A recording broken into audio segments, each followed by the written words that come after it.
Subscribe to our channel and hit the bell icon for the latest updates and notifications. Hello everyone, welcome to Slooth Crime Stories. I'm delighted to have you here as we explore exciting mysteries together. Let's begin our investigation. A female university student mysteriously disappeared after leaving her home in the evening to attend a party at her school. After police investigations, it was found that the last place she was seen was in the house of a classmate. Due to a lack of clues, this case remained unsolved for over a decade, until it attracted widespread attention and finally made a breakthrough. This case took place in Singapore and is known as the disappearance of Felicia Teo.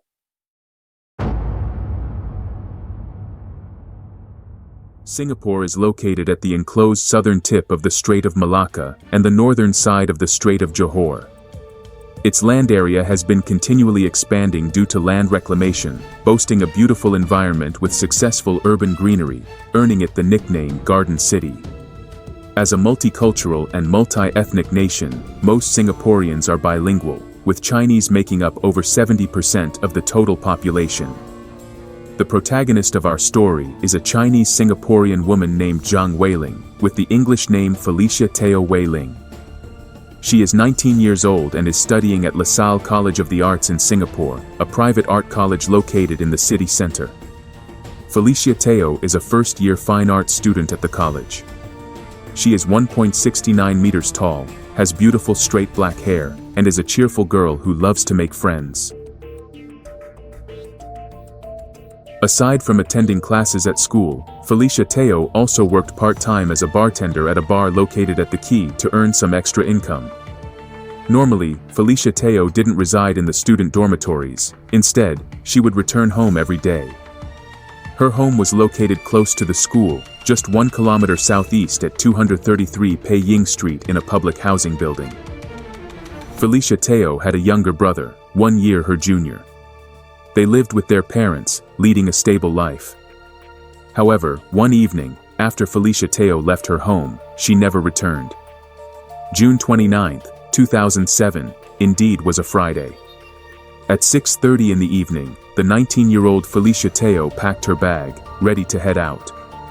Before departing, she informed her parents that she was going to a party at her school and would be back late. As the clock struck 10 late at night, her parents were still anxiously waiting for their daughter's return. The next day was the wedding of Felicia Teo's best friend. However, as the wedding commenced, there was still no sign of her. By the third day, Felicia Teo had still not returned home, leaving her parents distressed as their daughter had been away from home for several days without any news. Although she had stayed out overnight before, she would always call home to let her family know she was safe. This time, however, her parents didn't receive any calls from her. It was unprecedented for her to not return home for several days in a row. Consequently, they tried contacting some of her classmates, but no one knew her current whereabouts. Sensing that something was amiss, they reported her disappearance to the police on the 4th day after she left home. Upon receiving the report, the police immediately began their investigation. Felicia Teo went to school that day to attend a relocation party for the school's old building. When leaving home, Felicia Teo carried her favorite white backpack, in which she kept her usual laptop and camera. After the party ended, based on testimonies from classmates, Felicia Teo left with 2 male classmates. Her mother indicated that her daughter did mention to her that after the school party, she would visit a friend's house in Marine Terrace, but she wasn't specific about which classmate's house it was. This friend lived in Marine Terrace, located in the southeast part of Singapore. CCTV footage from the elevator of one of the 19 public housing buildings in Marine Terrace captured Felicia Teo's image. The timeline places the events in the early hours after she left home. The CCTV footage showed Felicia Teo entering the elevator with 2 men. Subsequently, in the elevator camera footage from the 10th floor, 2 men were seen, whom Felicia Teo's mother claimed she did not recognize. Soon, the police identified the 2 men. They were indeed classmates of Felicia Teo from the same school. One of them was named Ahmad Danyal, and the other was named Ragil Putra Setia bin Sukmarajana. The apartment complex they were seen in, Marine Terrace, specifically building number 19, was where Ragil lived. the police promptly located the two individuals. During questioning, they were separated, but both seemed calm and did not display any signs of nervousness. Their testimonies were consistent. They admitted that after attending the school party, Felicia Teo went to Rafa'ee's apartment in Marine Terrace with them. However, she only stayed for a short while before leaving on her own. Daniel mentioned that after the three of them returned to the apartment from school, Felicia Teo sat on the living room couch, smoking and continuously texting on her phone. Due to the loud notification tones from her phone, which kept ringing incessantly, Daniel asked her to lower the volume and inquired if she was texting her ex-boyfriend. Felicia Teo replied that she wasn't texting her ex, but rather a male friend. Offhandedly, Daniel made a remark, suggesting she had many boyfriends. Felicia Teo seemed a bit upset, but didn't respond. She simply picked up her backpack and left the apartment. According to both men's statements, Felicia Teo left around 2:30 a.m., carrying a white backpack. She had mentioned going to meet someone at East Coast Park. However, after the police reviewed the CCTV footage multiple times, they only found footage of Felicia Teo entering the apartment building, but none showing her exit. Their unit was on the 10th floor of the apartment building. In theory, one could evade camera detection by not using the elevator and taking the stairs instead. Considering this possibility, the police checked the CCTV footage of other nearby apartment buildings in Marine Terrace, but found no trace of Felicia Teo. Even though Daniel and Rafa'ee were under suspicion, due to a lack of additional evidence, the case continued to be treated as a typical missing person investigation. There was no activity on Felicia Teo's transit card, bank card, email, or social media accounts. Felicia Teo's family personally paid the local telecommunications company to obtain her mobile phone call records. Up until her disappearance, Felicia Teo was consistently sending text messages. The last message was sent at 2:37 a.m. on June 30th to an unidentified male friend. The content of the message remains unknown. Regarding Felicia Teo's disappearance, some speculated that she might have run away from home. However, this speculation doesn't hold up. On the day Felicia Teo left, although she carried a backpack, it contained her laptop and camera, without any personal necessities. These items aren't typically what someone would take if planning to run away. Felicia Teo's bank records showed that on the day she left home, she withdrew money from an ATM near her friend's house, but the amount was only Singapore $30, nowhere near sufficient for running away. As someone who regularly updated her family or friends about her whereabouts, Felicia Teo's family almost immediately ruled out the possibility of her running away. Additionally, Felicia Teo had already purchased tickets for the QR Band concert on August 1, 2007, which was a month after the incident. The ticket cost Singapore $180, which is a significant amount for a student like Felicia Teo. Even if she decided not to attend the concert, she could have sold the ticket, but she didn't. Moreover, Felicia Teo had secured an internship opportunity at an advertising company. She was looking forward to it and had made thorough preparations. There's no reason for her to suddenly give it up. Felicia Teo's mother mentioned that her daughter, being a fine arts student, had a natural talent for art. She was usually cheerful and open. If something bothered her, she wouldn't hide it.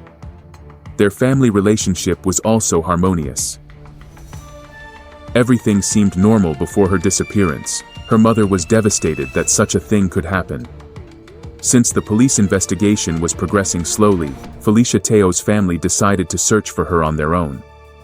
They gathered over 200 people, including close friends, relatives, and Felicia Teo's classmates. They went to places Felicia Teo liked to frequent, such as Marine Parade, Clark Quay, and East Coast. They made missing person posters and flyers for Felicia Teo, who is 169 cm tall, slender, with slightly tanned skin, long black hair, a mole on the right side of her nose, and multiple earrings. They posted these flyers in places like Badak Reservoir and Ang Mo Kio, all over Singapore. Felicia Teo's friends were very worried about her safety. They paid for at least 3 sets of posters themselves, but didn't get much help. They also used the internet to find her. They made a website called Filter to help find Felicia Teo and shared her English name. Many people left comments on the website with more pictures of Felicia Teo. One comment said she failed an exam and was drinking a lot, but it turned out to be a prank. Felicia Teo's parents thought she might have been taken to Malaysia, which is across the Johor Strait from Singapore.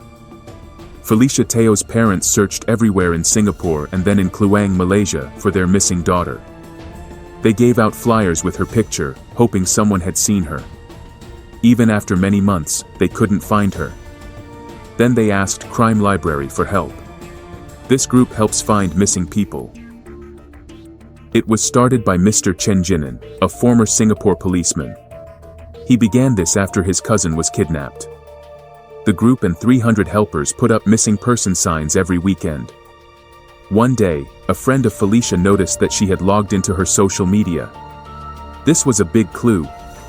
Later, he informed the police about this discovery, but the investigation did not make any breakthroughs. Felicia Teo's parents always hoped that one day their daughter would return home. In the decades following her disappearance, they never moved from their original apartment, fearing that if they did, their daughter might return and be unable to find them. And so, Felicia Teo remained missing. Over the course of 13 years, the police continuously investigated the case. Felicia Teo's social media accounts, emails, and immigration records were monitored, but the case remained unsolved. In June 2020, 13 years after Felicia Teo's disappearance, the Crime Library organization reposted her missing persons notice on social media. As the notice was widely shared, this old case once again captured public attention. A month after the Crime Library posted the notice, under public pressure, the Singaporean police handed the case over to the CID Special Crime Investigation Unit. Soon after, they made a discovery, which elevated the case from a simple disappearance. For a murder case, there must be substantial evidence. It was later discovered in this case that Daniel had taken Felicia Teo's computer after the incident. On the day of the incident, apart from her phone, Felicia Teo also had a computer and a camera with her. After taking Felicia Teo's laptop, Daniel gave it to his father. With this crucial discovery, suspect Daniel was formally arrested by the police on suspicion of murdering Felicia Teo. That year, not only did Daniel take Felicia Teo's laptop, but he also took her camera and 2 lenses, with one of the lenses being sold. After Daniel was arrested, the police recovered the camera and one of the lenses from him, but due to the passage of time, both the camera and the lens had been damaged. Felicia Teo was last seen in a building at Marintai 19, where surveillance caught her. Daniel rented the place and knew Zhao Ping from school. He became friends with Felicia and others through La Zhao. When asked about Felicia's location that night, Daniel seemed honest, showing no signs of lying. This situation might have been a plan by both of them, and they could be responsible for Felicia Teo's death. Felicia Teo had been missing for years, but her parents never lost hope. They wished she was living happily somewhere else, longing for her return. In interviews, Felicia Teo's mother said people still asked about her daughter.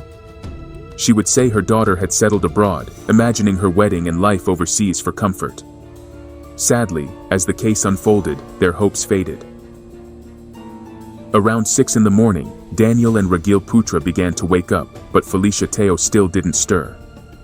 They tried to rouse Felicia Teo, but she showed no response. Upon closer inspection, they realized that Felicia Teo wasn't breathing anymore. Filled with fear and panic, they considered calling the police. However, they realized that if they did, their illegal drug use from the previous night would be exposed. According to Singaporean law, they would definitely end up in prison for it. With that in mind, Daniel and Ragil Putra decided to cover up the fact that Felicia Teo had passed away. If nobody knew about her demise, their deeds would remain hidden. So, they decided to dispose of her body. They concealed it between 2 mattresses.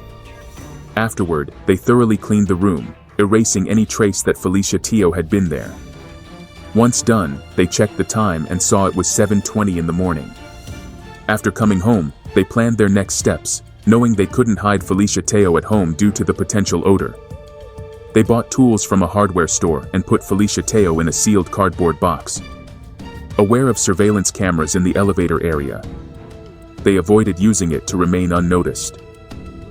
To avoid leaving any photographic evidence, in the dead of night when no one was around, they carried the box down the stairs, one floor at a time, from the 10th floor to the ground floor. Following this, they hailed a taxi and loaded the box into the vehicle. They then headed to the northeastern region known as Bodie Land, a location they had pre-arranged as a disposal site. After disembarking, the two individuals carried the box to an isolated spot. Subsequently, they dug a hole in the ground, placed the box with Felicia Teo's remains inside, doused it with gasoline, and set it on fire. After some time, once the flames had extinguished, they proceeded to fill the hole. Unnoticed due to the late hour and secluded location, their actions remained hidden. However, once the police pinpointed the area of interest, they began an investigation and soon connected it to an older case. A decade ago in the Boer district, road workers found a human skull while excavating. Despite efforts, the police couldn't identify the skull back then. After Daniel's arrest, the police conducted a DNA test on the skull discovered 20 years ago in Ore and confirmed that its DNA was related to Felicia Teo's family, conclusively linking it to Felicia Teo. Subsequently, the police conducted excavations in the local forest, but due to the passing of more than a decade, Daniel couldn't recall the exact location. As a result, the police did not find any additional evidence. Daniel was charged with murder and denied bail, so he remained in custody, awaiting trial. Upon awakening, they found their companion had perished.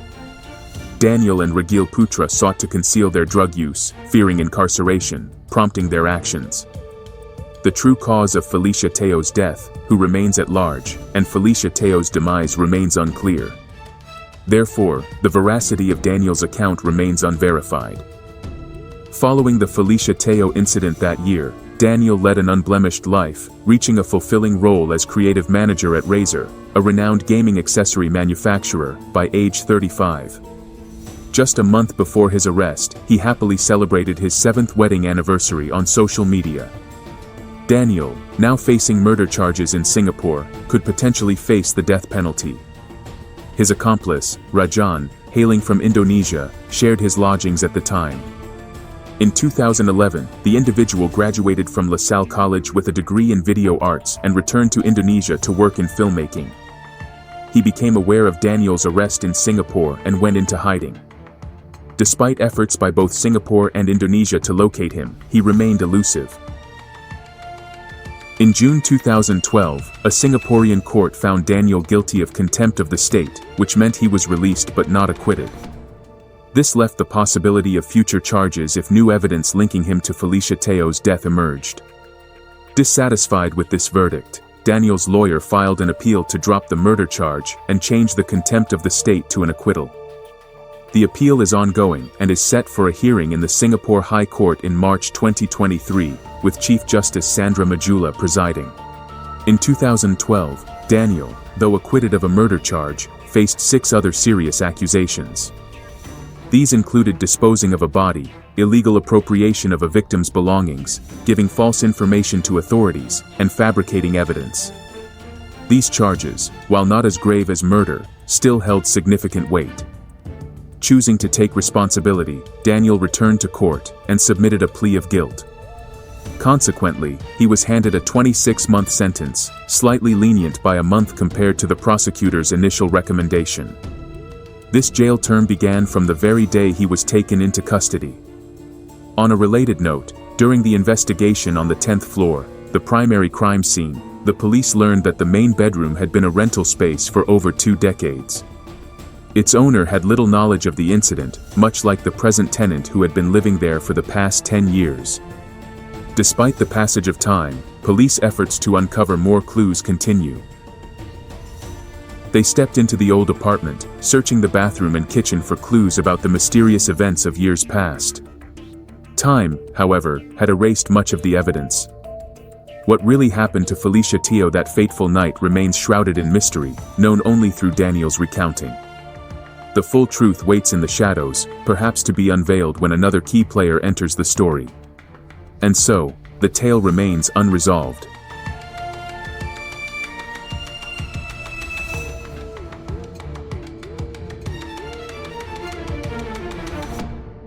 Subscribe to our channel and hit the bell icon for the latest updates and notifications.